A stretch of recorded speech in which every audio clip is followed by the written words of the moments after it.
Hey there, it's Bergeron here with you again. And we're continuing the series about using ink.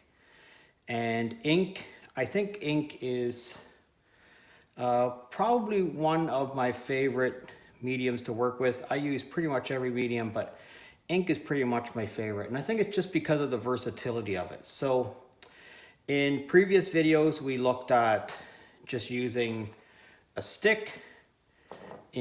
This was 1 drop of ink, so using a stick and a drop of ink and using that stick to draw the black lines. In the next video we talked about washes, and remember I'm working on watercolor paper here, and watercolor paper works exactly the same with ink as it does with watercolor paint. All right, so having said that, all of the tools that I use in watercolor, I also use in ink. So regular brushes, this is just a 1/2 inch flat, a 1/2 inch, or sorry, a 1/4 inch flat, small round brushes. Same with these.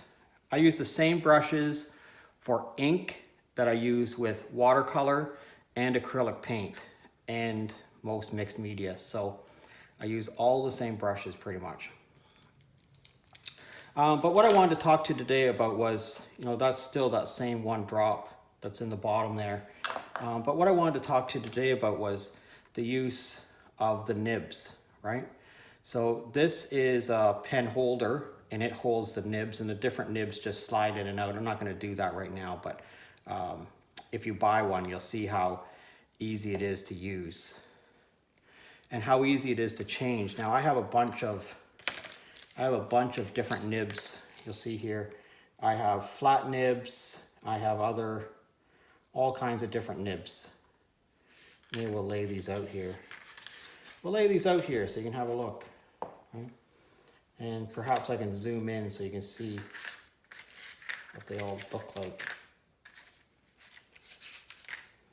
But essentially they're all split in the middle. So this nib right here is the same nib that I have on the holder there. And if I press down on it, maybe you can see how it splits apart. And I'll see if I can shoot a better video of that so you can see how that splits apart. All right, but the split is there so that the harder you press, the thicker the line, okay? So the thinner, the lighter the touch, the thinner the line. So of course, if you're making a line thick, your ink won't go nearly as far.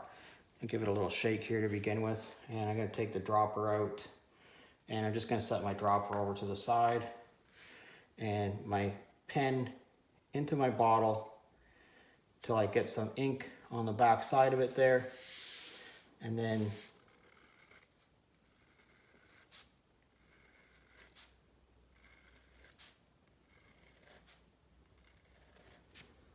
I love that sound. I don't know if you can hear that sound.